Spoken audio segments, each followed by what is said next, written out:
সম্প্রতি বাংলাদেশের প্রতিষ্ঠাতা রাষ্ট্রপতি শেখ মুজিবুর রহমানের ভাস্কর্য ভাঙার এবং জুতোর মালা পরিয়ে দেওয়ার দৃশ্য দেখেছে গোটা বিশ্ব। তবে বাংলাদেশে যে চিত্র দেখা গিয়েছে তা বিরল নয়। এর আগে বিভিন্ন সময়ে বিশ্বের বিভিন্ন প্রান্তে সেই সমস্ত ব্যক্তিত্বদের ভাস্কর্য বা মূর্তিকে এভাবে নিশানা করা হয়েছে যাদের কোনো এক যুগে সেখানকার মানুষ অত্যন্ত সম্মানের সহিত দেখতেন অথবা গুরুত্বপূর্ণ অবস্থানে ছিলেন তারা। কিন্তু ক্ষমতার পালাবদলের পর মানুষজনের ক্ষোভের বহিঃপ্রকাশ দেখা গেছে তাদের ভাস্কর্য বা মূর্তির ওপরে। আজকের এই প্রতিবেদনে এরকমই কয়েকটা ঘটনা তুলে ধরার চেষ্টা করব। সর্বপ্রথমে হচ্ছে বাগদাদে সাদ্দাম হোসেনের মূর্তি ভাঙা। 2003 সালে যখন মার্কিন ট্যাঙ্ক ইরাকের রাজধানী বাগদাদে ঢুকে সাদ্দাম হোসেনের সরকারকে ক্ষমতা থেকে উৎখাত করে, তখন চারদিকে আনন্দের পরিবেশে দেখা গিয়েছিল। এরপর ফিরদৌস স্কোয়ারে সাদ্দাম হোসেনের যে বিশাল মূর্তি ছিল সেটা ভেঙে ফেলার চেষ্টা করে ইরাকের মানুষ, কিন্তু তাতে তারা সফল হননি।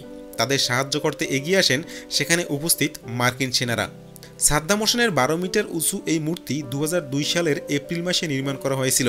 মার্কিন সেনারা সাদ্দাম হোসেনের মূর্তির গলায় লোহার শিকল জড়িয়ে M88 সাজোয়া যানের সঙ্গে বেঁধে টেনে নিয়ে যায়। এরপর ভেঙে পড়ে ওই মূর্তি। সঙ্গে সঙ্গে সেখানে জড়ো হওয়ার জনতা মূর্তির টুকরো সংগ্রহ করতে থাকেন। ভাঙা মূর্তির টুকরোতে জুতো দিয়ে আঘাত করতে করতে বাগদাদের রাস্তায় প্যারেড করতে দেখা যায় এই জনতাকে।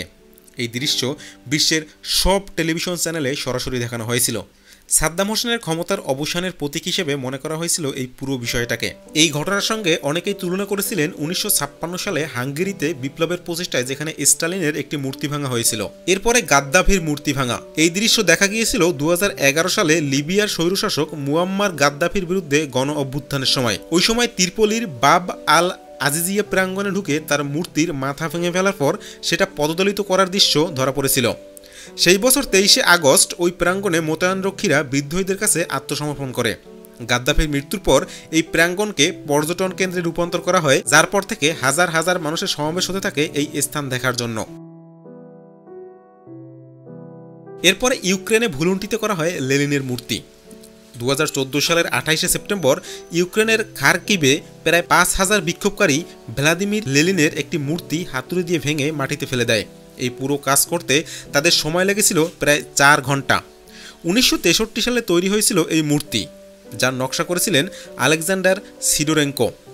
লেনিনের মূর্তি ভেঙে ভুলুণ্ঠিত করে দেওয়ার পর সেখানে জড়ো হওয়া জনতা মূর্তির টুকরোগুলোকে স্মারক হিসেবে সংগ্রহ করতে শুরু করে। সেখানে ইউক্রেনের পতাকা উত্তোলন করা হয়। এরপরেই শুরু হয় দেশজুড়ে লেনিনের মূর্তি ভাঙার প্রক্রিয়া, এবং এই ঘটনার পুনরাবৃত্তি ঘটেছিল ইথিওপিয়ায়। এরপরে ব্রিটিশ রাজা 3য় জর্জের লোহার মূর্তি ভাঙা। আমেরিকার স্বাধীনতা যুদ্ধের সময় নিউ ইয়র্কের ব্রিটেনের রাজা 3য় জর্জের একটা লোহার মূর্তিও ভেঙে ফেলা হয়েছিল। স্বাধীনতার জন্য লড়াইয়ে সামিল আমেরিকানরা এই মূর্তিকে ব্রিটিশ অত্যাচারের প্রতীক হিসেবে বিবেচনা করত। এই মূর্তি শুধুমাত্র ভেঙে ফেলাই হয়নি, তারপর সেটা গলিয়ে 42,000 বুলেটও বানানো হয়েছিল। উল্লেখযোগ্যভাবে সেই বুলেটই ব্যবহার করা হয়েছিল ব্রিটিশ সৈন্যদের বিরুদ্ধে। ব্রিটেনের অনুগত কিছু ব্যক্তি অবশ্য ভেঙে ফেলা সেই মূর্তির কিছু অংশ বাঁচানোর চেষ্টা করেছিলেন। তারা মূর্তির ভাঙা অংশ মাটিতে পুঁতে ফেলেন। আজও খনন কার্যের সময় সেই মূর্তির কিছু অংশ বেরিয়ে আসে।